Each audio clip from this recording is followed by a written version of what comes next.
Hello, and welcome to the latest installment in our UXDX online series. I hope you're as excited as I am for today's sessions. But before we jump in, I want to give a very quick introduction to UXDX and why we host these sessions. So at UXDX, our mission is to help companies shift from building software products using waterfall or water scrum fall or other forms of fake agile to using empowered autonomous product teams. And the reason why that's our mission is because in today's world where it's kind of fast paced and we're not actually sure of if there is a demand for our product. In the past, it was easier. We were just digitizing existing systems and solutions. So we knew there was demand. But now, when we're building things that we don't know if there's a demand, it makes more sense to be able to iterate and kind of learn about your customer needs, try something small and iterate. And unfortunately, projects don't let you do that. So that's kind of why we want to shift. But it's not so easy to do it. It's easy to say, oh, we'll shift from waterfall to product teams. And that's why so many companies get caught in that kind of water scrum fall or fake agile approach. So how we're trying to help that is we're inviting people to speak about how they're changing parts of the process and their little bit, because it's too much to talk about changing everything in one go. So we're asking people to share their experiences with changing their ways of working. And hopefully that will be meaningful for you and it will give you some ideas that you can apply in your context. So that's where the questions come in. So if you have any questions, the speakers would love to take those. So please do post them, whether it's on uxdx.com on the chat box on the side, or YouTube, LinkedIn, Twitter, whichever platform you're watching this on. And we'll keep an eye on all of those comments and we'll pass them to the speakers. Now, sometimes we can't get through all of the questions. Sometimes a lot of people are asking things, and that's why we have the UXDX community Slack group. So any questions we don't have time to answer today, we'll post them in there and we'll invite the speakers to come and answer them for you. But that's enough about me. You're not here to listen to me, so I'd like to introduce our first speaker for this evening, and that is Elaine Lim, who is a lead UX designer at General Assembly Limited, and she will be talking about it's a marathon. It's not a marathon, it's a design sprint. So welcome, Elaine. Hey everyone, and welcome on Design Sprints. I'm happy to take you through today to give you a taste of what a design. Hopefully, after the end of the session, explore how the design sprint organization. Sorry, Elaine, to jump in. The audio seems to be cutting in and out a little bit. Is there any chance, I know I asked you to jump browser, could you, if the audience could bear with us, could you go back to the original Chrome, because I think it was better quality audio. Apologies. So just give me see.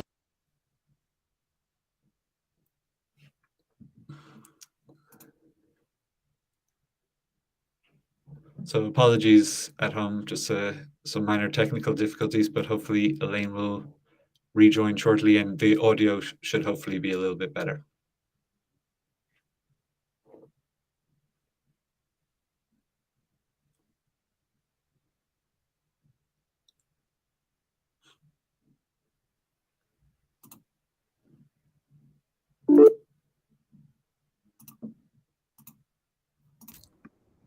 Hi, Elaine.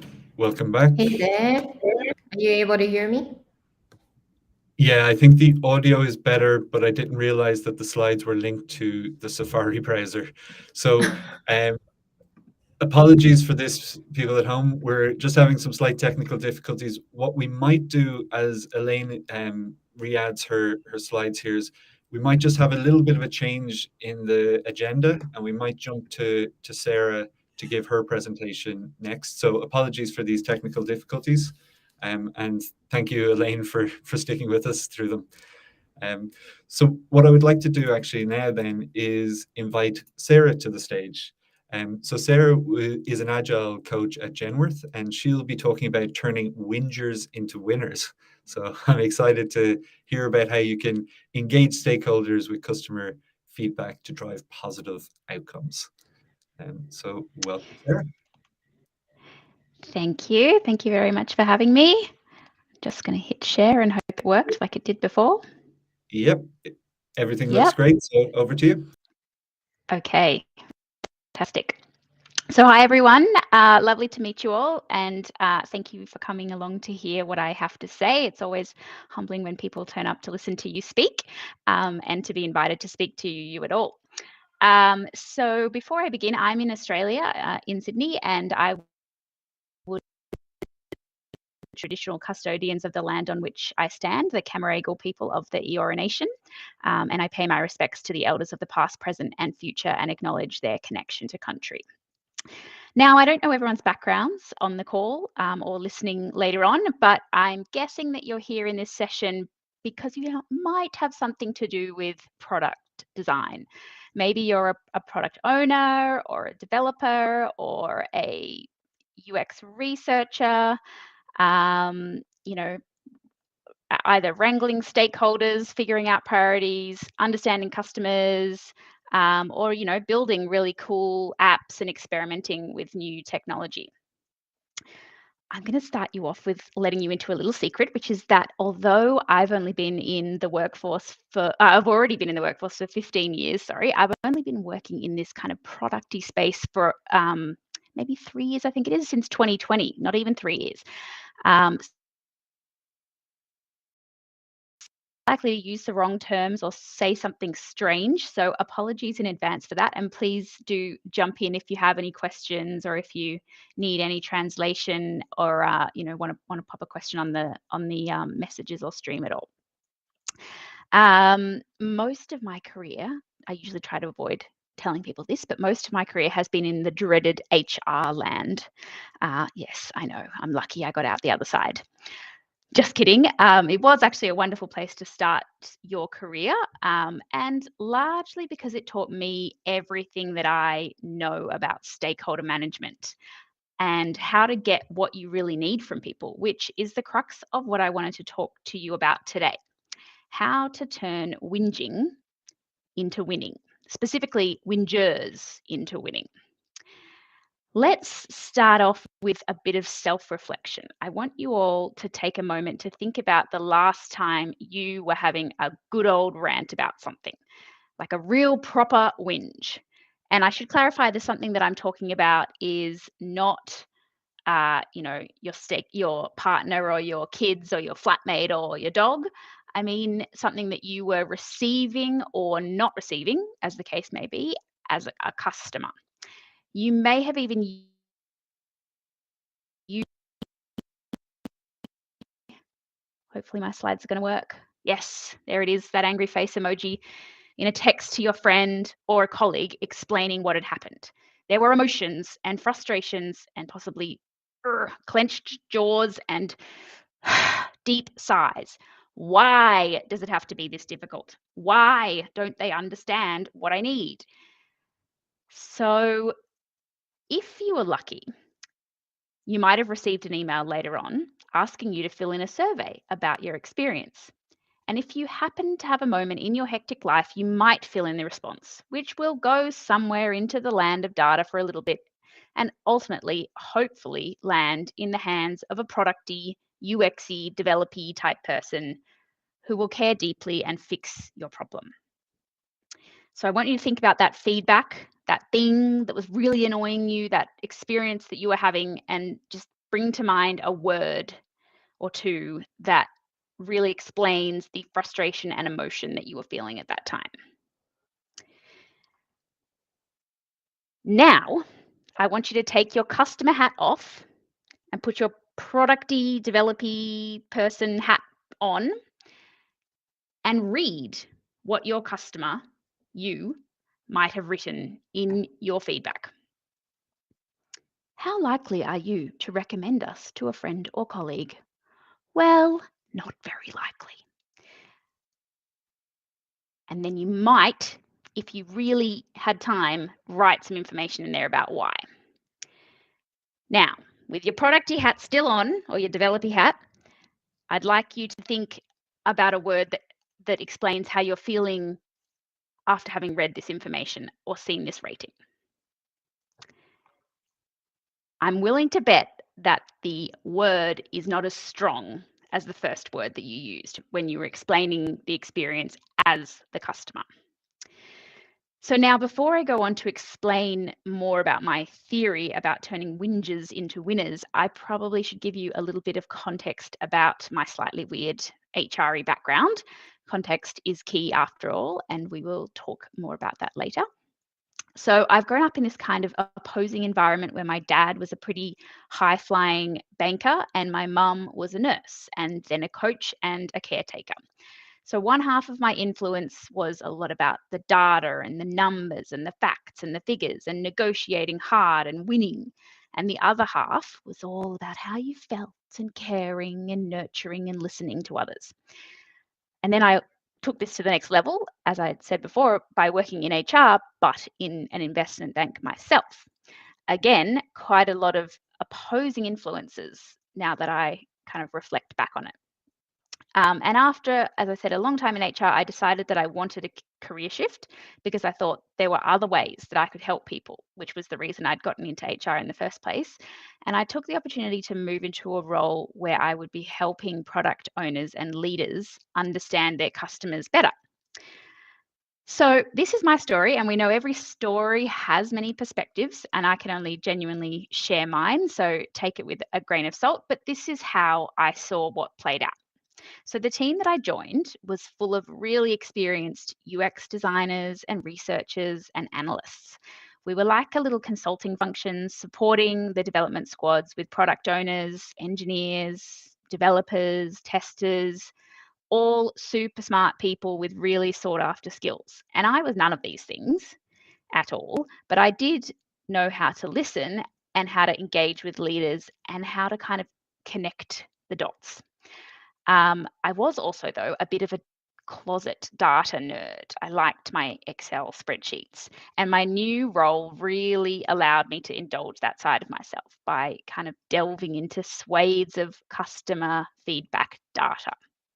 This part of the organization had implemented a voice of the customer program about a year or so before, and to their credit, many of the leaders were absolutely fascinated with this data that they were receiving from it. I was the one who was managing the survey platform, and I had requests from all over the business for new surveys to be triggered at different customer interaction points or additional questions to be added to the surveys, dashboards to be created, results to be analyzed. And many of these leaders were looking at the dashboards on a daily basis, if not more frequently. And I was like, this is amazing. How good these leaders really care about what their customers have to say, and they're making data-based decisions. I heard that phrase a lot, data-based decisions.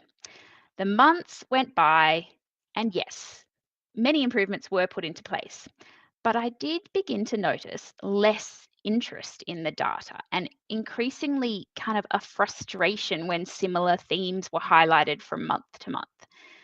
To me, these ongoing themes indicated that these were really big rocks, things that we could really move the dial on. Yes, they were quite difficult things, but surely we had to do them. 80% of our detractors were saying that this was a problem, or 60% of customers were falling into this particular bracket, or the survey platform was showing us that NPS would increase by X if this topic was addressed. Data, data, data. We had so much of it. And then the US researchers were engaged to provide more in-depth insight. And they spent weeks interviewing and synthesizing and collating these compelling and beautiful reports, more data. And yet, I still felt that there was a lack of action. And what was starting to dawn on me was that data and research, while it's super important, is not enough on its own.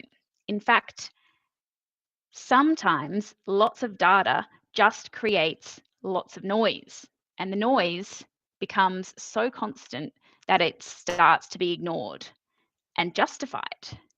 And these were some of the things that I started to hear after all of this data was put in front of people's faces.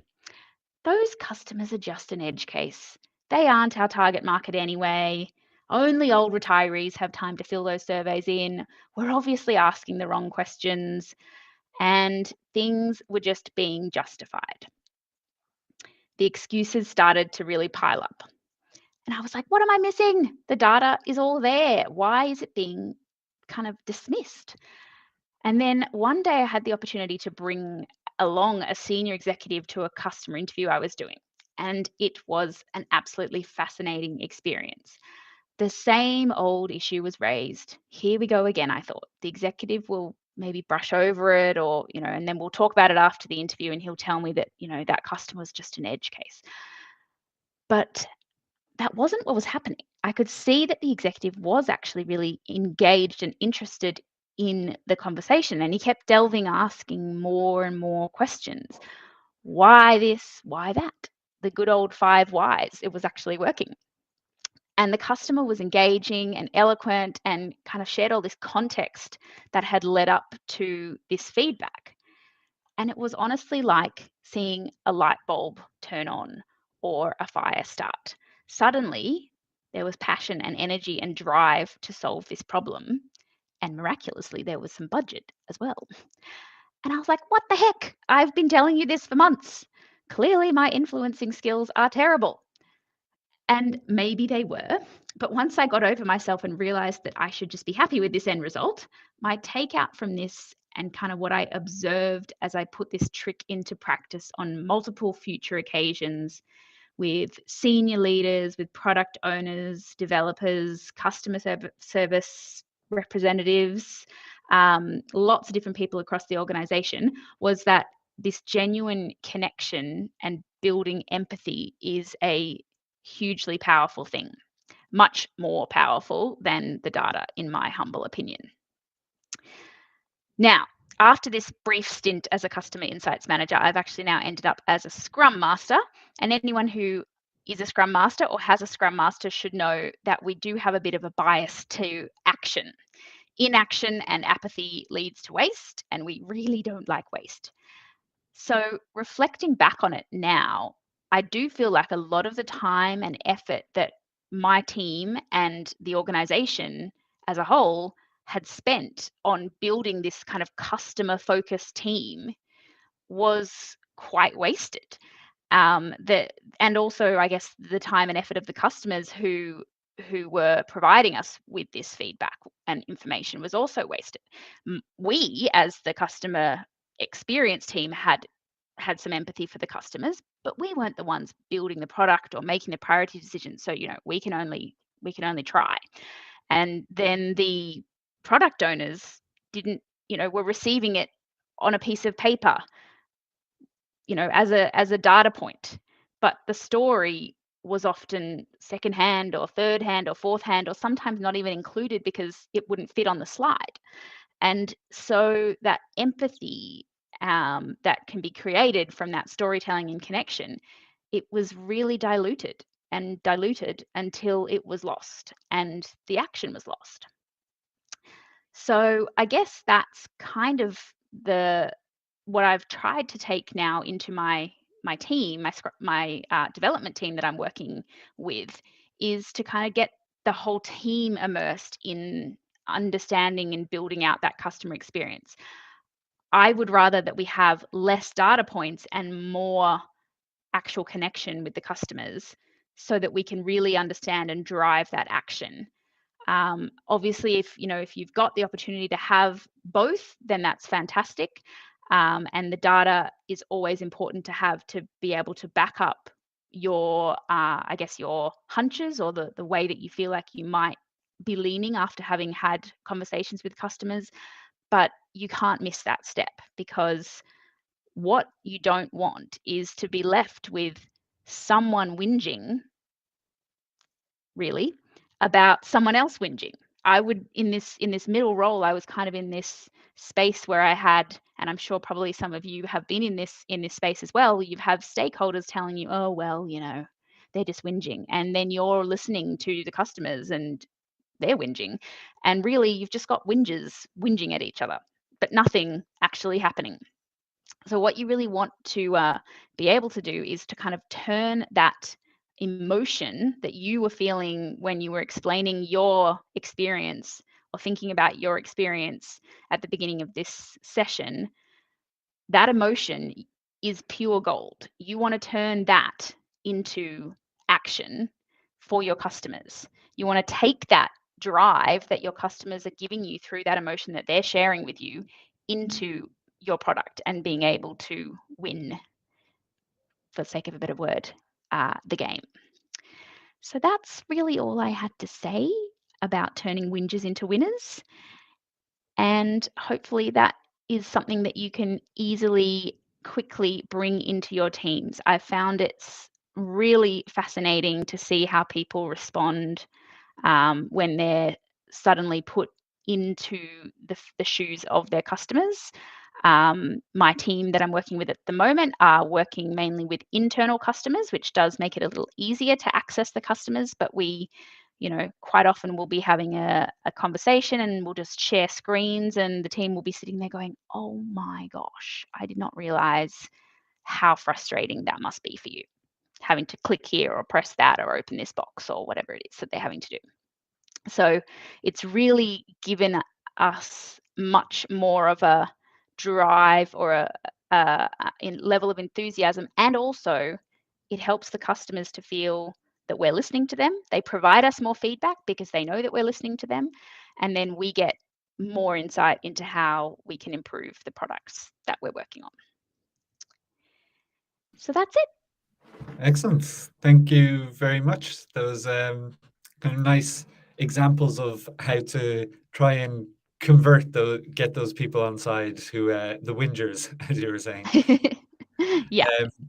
Yeah, so if anybody does have any questions, please do, as I said, ask them on any of the platforms that you're watching on.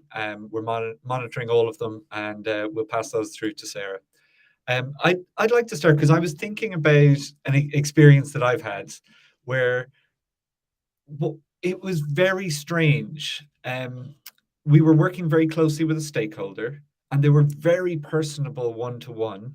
But as soon as we would get into a broader kind of meeting with like a steering committee type thing, that's when the whinging, everybody kind of came out against us. So have you experienced anything like that? And how have you tried to approach those people who it's almost like in a public forum, they're more happy to whinge than in a private one? Yeah. I think that it is very fascinating to see how people respond in different group situations or different contexts. I guess if you have the opportunity to be engaging with someone on a individual level, then hopefully you will get a more genuine understanding of their feedback. I suppose if you have a large group of people and others are whinging, again, for want of a better word, you do find that people tend to kind of, all turn to the same direction. I don't know if you've heard of the tests that they do where people go into a lift and face the wrong way, and suddenly everyone starts to face the wrong way because they're like, oh, this is weird. Are we supposed to be doing this? So there's a bit of that sort of following effect that happens, which I think, if you can get people on their own, you will get a better, deeper understanding of what's going on.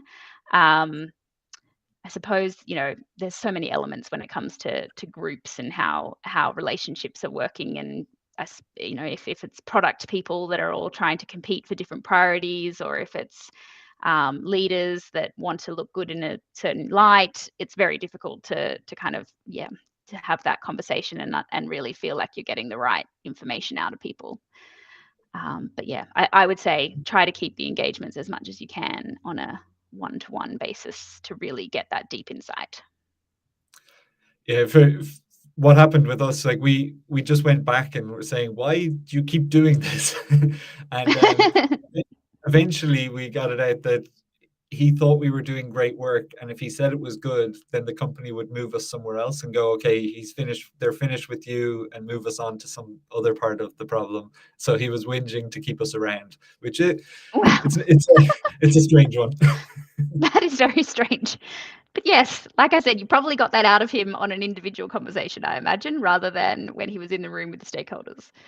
Yes, exactly. Yeah. The other question, I guess, is just because you did have an eclectic background. I'm saying eclectic background, but do you think that has helped you with that kind of more empathy building and understanding of where people are coming from, because you've had multiple hats? Yes, it's very humbling because I don't know a lot. So I find that the best leverage I can get is to understand other people and to try to really dive into their worlds. So I think it's the skill that I've been able to kind of hone really well in the last few years, because it's been the only skill that I really have in this space.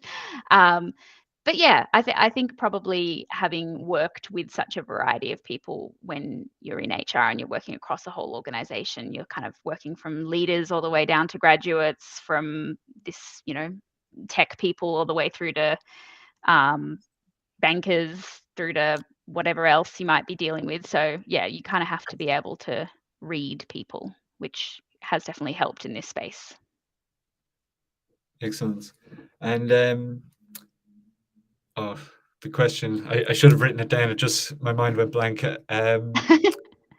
Yeah, just checking to see we don't have any other questions. So it's your last chance if anybody wants to post in a question for Sarah.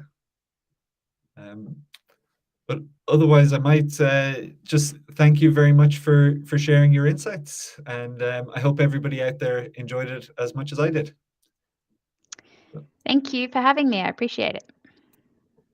Excellent. So now we're actually going to return to Elaine Lim, who unfortunately we had some minor technical difficulties at the start of the day, but Elaine is back now and hopefully everything is solved. So we will be able to hear her talk about it's not a marathon, it's a design sprint. So welcome, Elaine. Hi, everyone. Can you hear me clearly? Yep, it sounds much better now. Thank you. Okay. Hello again, I guess, and thanks, Sarah, for taking over when it's a Murphy's Law day. So as I was mentioning, I'm trying to drill it into everyone right now, I guess. Is that throughout this 30-minute short sharing, I hope you understand. You are able to take away what the taste of design sprint entails, and also explore how it could potentially be applied in your own organization. So just a little bit about myself. I'm currently a UX instructor at General Assembly and a partner at AI Shophouse Consultancy, specializing in design thinking as well as UX design. So having implemented design sprints across multiple industries, including education, public safety, and trade finance, I'm happy to be able to share with my experience about implementing design sprints with you today. So having that short introduction, let's get right into it on what a design sprint is. So essentially, a design sprint is a structured process that enables a cross-functional team of 6 to 8 people to work together to solve complex problems in a short amount of time. So this design sprint process was developed by ex-Googlers Jake Knapp, John Jaratsky, as well as Braden Kowitz, and it was adopted for Google Ventures for the startups that were under their portfolio. So the thing about startups is that they tend to have limited resources and a limited runway to get things right. So a design sprint process was actually the right fit for them, because it allows them to get results and to test ideas in a short amount of time before they decide to commit to them. So through design sprints, teams benefit from having effective collaboration in a time box and structured process. In a sprint team, usually an optimal size of a sprint team would be 6 to 8 people. And this allows them to actually contribute ideas as well as opinions in a very meaningful way. And they also feel very vested in terms of the sprint outcomes. Secondly, because they are actually focusing on a single challenge, they are able to develop a solution and evaluate it from different perspectives for feasibility and potential. And therefore, this increases the chances that this solution or this idea will be successful. Third, as I mentioned, the ability to test these ideas before committing resources to build is a great one to have, especially for companies with limited resources. So with that in mind, let's dive deep into what each of, in terms of the design sprint process. So As mentioned, it is a 5-day process. It is a full day. So a design sprint typically starts from 10 a.m. to 5 p.m. every day, and it covers through 5 days of work.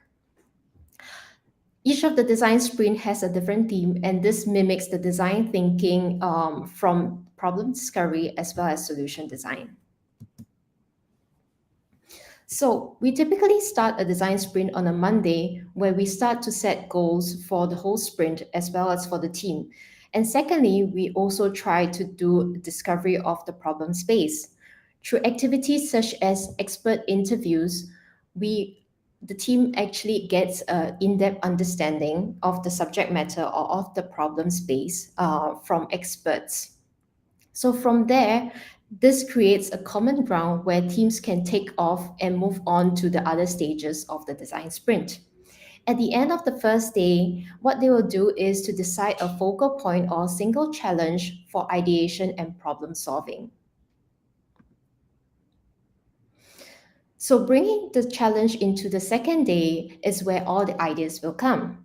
So the team will actually do a brainstorming through a process called the 4-step sketch, where they will work alone together. Now, this concept is an interesting one because they are encouraged to work individually so that there is time for them to develop ideas as well as get inspiration and to also think deeper into the problem space itself. This also prevents groupthink where the team comes together to form a single solution. So the resulting outcome is that on Tuesday, you get diverse ideas that can work to solve the solution or to solve the problem. Once that's done, the team will go into Wednesday, which is where they will get to decide on what solution they will be choosing. So at the start of Wednesday, the team will actually put their individual ideas up and conduct an activity called a gallery walk, where they will actually need to assess and review each ideas individually again and without talking. What this does is that the ideas will need to speak for themselves and they will need to be self-explanatory because the owner will not be there to actually provide any supporting explanations. Now, the team will then assess and then choose the idea that has the highest potential of addressing the sprint challenge as well as the sprint goal itself. An activity called storyboarding will be followed, where the team actually aligns on how the solution will be used in terms of the problem space context. Come Thursday, the team will actually split up into different roles to actually produce a mock-up of the solution to be tested on the intended usage. So this is where you create a Goldilocks quality type of solution to test out and communicate the concept to potential users. Now, we call it Goldilocks because we don't want to spend too much time on it, because if we spend too much effort on building this prototype, what happens is that we fear that the team will get too vested to pivot away from the initial solution or to iterate on it. The interviewer, which will be conducting the usability testing or the user testing, will also be doing the scripting of the test and will do the trial run for the testing for the next day. Now we've come to the last day of the design sprint, and this is where the truth is revealed, right? Because it is the testing of the idea or the solution with potential users. Well, we will be doing qualitative testing with 5 users, and during this testing, we will be presenting the prototype to the user and ask them to perform a series of tasks while thinking out loud as much as possible. The interviewer is encouraged to ask open questions so that the users will actually be able to provide them as honest an opinion as possible. Now, behind the scenes, the rest of the sprint team is there observing and taking notes of the users' reactions and thoughts. At the end of the day, all these insights will be aggregated and used used for informing the next step of the solution. Now, as you can see, the design sprint process is actually quite simple, but it is really intensive. So it is of utmost importance that you assemble a team that is able to, to be purpose-driven, as well as who is vested in the outcomes of the design sprint.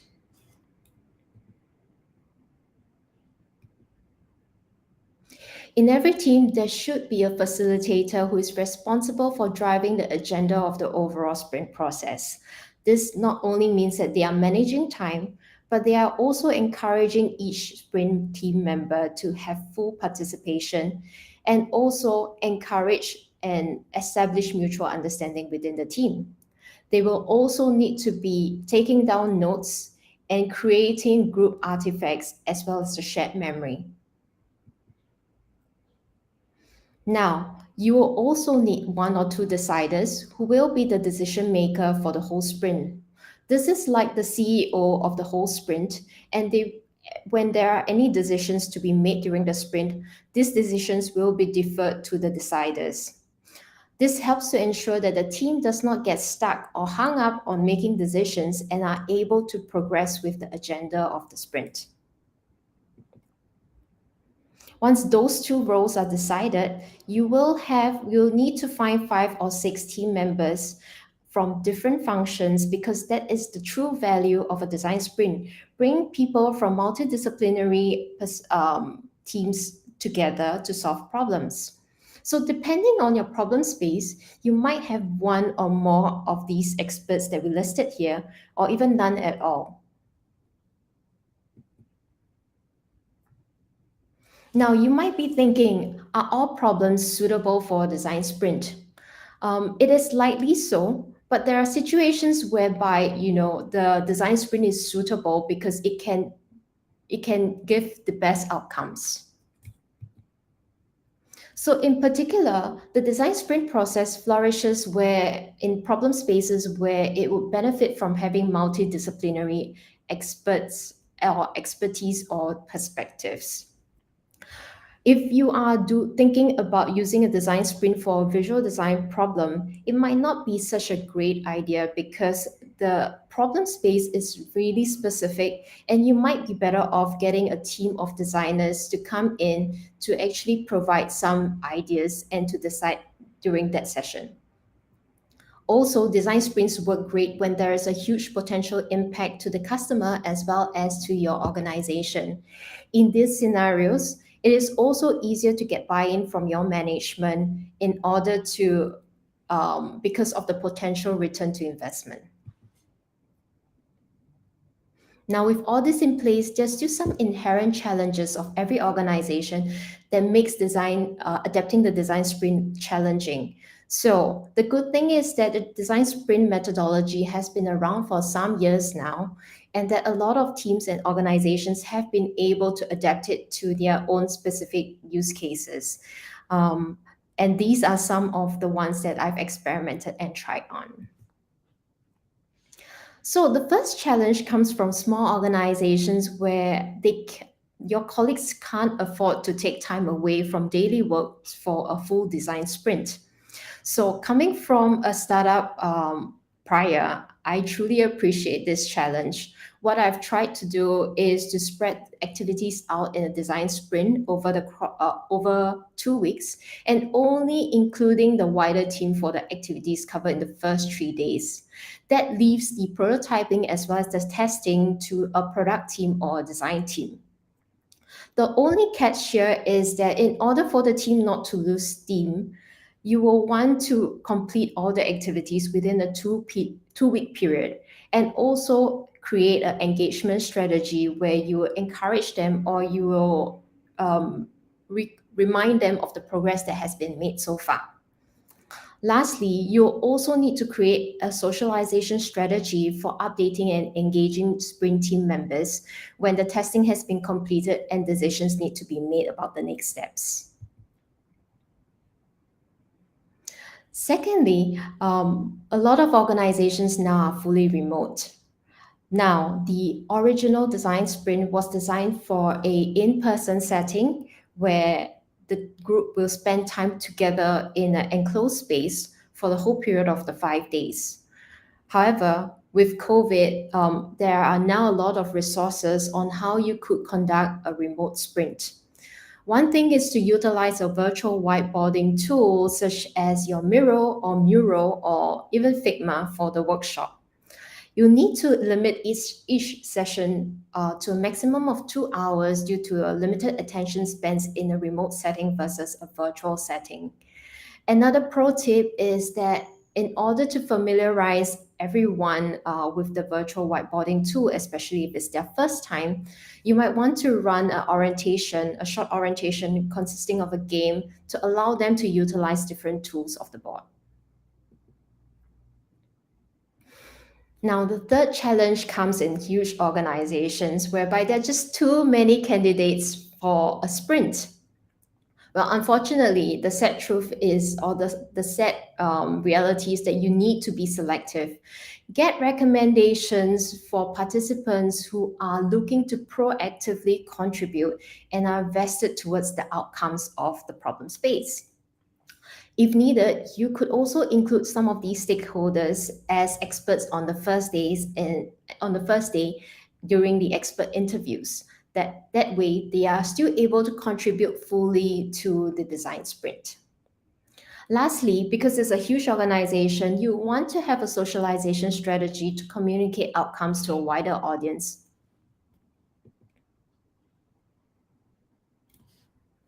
If you're in a legacy organization, chances are that you'll be met with siloed ways of working as well as closed thinking. The way to go about it is probably to go with the grain, to put up a proposal indicating the cost benefits of an initiative like this. You could also alternatively start small and slow by adopting small little sprint methods in your regular meetings where decisions need to be made or where brainstorming sessions need to be held, right? The hope is that by introducing these small little steps, your colleagues might see the gains in terms of efficiency and they might put down lower barriers when it comes to adopting new processes.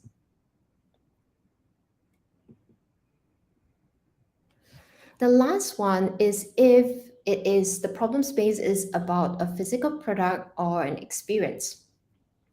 So a design sprint can be used because a prototype can be digital, it can be an object, or it can be a prototype of space too.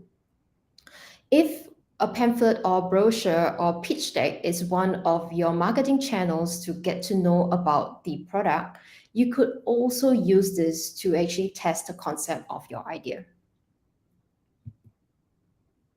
Now we've come to the end of this sharing, and I hope that you've brought away with you the knowledge that this design sprint methodology is a time box process that empowers cross-functional teams to solve problems effectively, and that each stage of the design sprint works cumulatively to build a common understanding. And lastly, I hope you also take away the fact that a design sprint can be flexible enough and be adapted for organizations of all sorts and sizes. Now, if you're inspired to take the next steps to start adopting this process, I found these resources really useful and I hope you will too. Yeah, and that's it. And I'm happy to open the floor for any questions that I can help to answer. Excellent. Thank you very much. I'm a big fan of design sprints, so I'm always happy to see when other people are kind of picking them up and implementing them. So thank you for sharing. I love them too, yeah. Excellent. If anybody does have any questions, please do just put them into the chat box on UXDX or on any of the platforms you're watching, and I'll put those questions through to Elaine. To get started, one of the challenges I've always faced with design sprints, and you touched on it, was getting people, like the time commitment from people, because it's very hard to get it. Now, one of the challenges that I've had is you get the initial commitment, But then when it comes to running the sprint, they're like, oh, well, I have to step out for this meeting I can't miss, or I have to step out for this. So you're getting people kind of dipping in and out throughout the day. So does that happen for you? And then how do you try to solve that and avoid the disruption that that could cause? Absolutely right.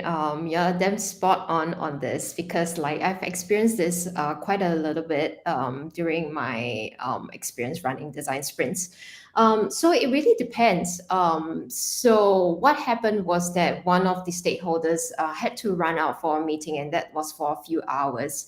So in those cases, it is still possible to bring them back by going one-on-one with them, just to let them know what has happened since then. There are also some situations whereby the stakeholder or the participant actually has to go out for a prolonged period of time.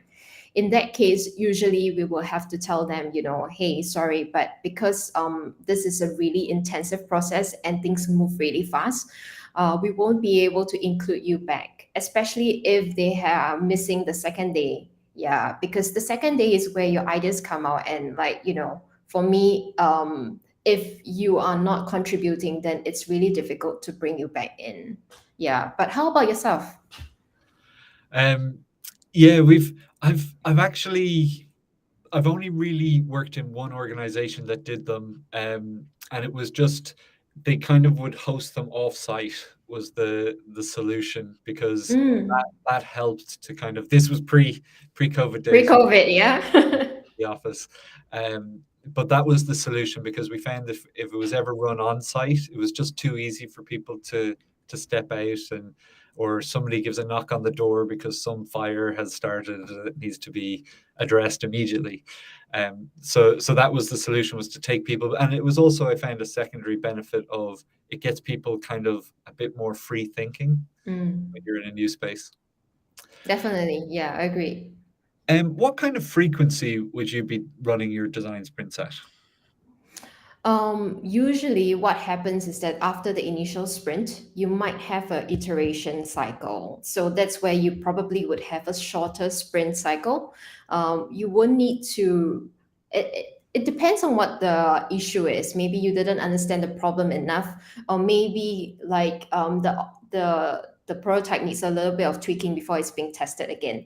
So I would say in general, the sprints get shorter and shorter, and until everyone signs off and says that, hey, we are ready to develop it, and then it will go into the proper product development process for us. Yeah. Okay, so you have a very clear, we've finished, we've signed off this prototype, now it moves over, so it's kind of a separation. Yeah, because this phase is really for the concept validation, right? And then once you get done with it, then it should move on to the product development cycle. So Okay. that's my experience. Yeah. And do you involve the people who will ultimately be building it on the development cycle? Are they involved at all in the sprints? Usually what we will do, if it's a digital product, we will have a tech person, be it a developer, or maybe it's we try not to get the CTO. Usually the CTO is really busy, but if he can, then why not? So the person there, or the tech expert there, is really responsible for ascertaining the feasibility of the idea itself. Yeah, so we do include them, but other than that, only when we go into the product development cycle, then we start to engage more of these of the development team. Great. And can you share a little bit more about because you touched on it, that some things don't need to go through a sprint. So how do you balance the kind of the workload between, okay, we've decided these things need to go through a sprint, these things don't, and how does that all funnel through and get prioritized when it gets through to delivery? So I think the example I used was that if the challenge or the problem space is really visual design related. So for example, if you're looking at what is the best layout for a certain website, so these usually are very niche areas where a multidisciplinary team does not actually provide much additional value, and therefore it shouldn't be in the design sprint. So in in my experience, it usually works best when it is a bigger issue and that impacts the organization goals, because in that case, people become more vested in it and they are more vested in the outcomes as well. That's how you get people to come together to solve a problem. Yeah.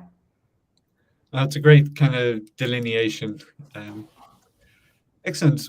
Well, that was the questions that I would wanted to run through. So just give people a last second. I can see a count of people are watching, but obviously not looking for, you explained it so well that they don't have any follow-on questions.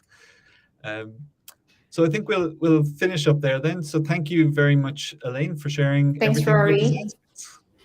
Thanks, Rory, for having me. Excellent. So that brings us to the end of our session today. I hope you really enjoyed the session. There are two fantastic talks there.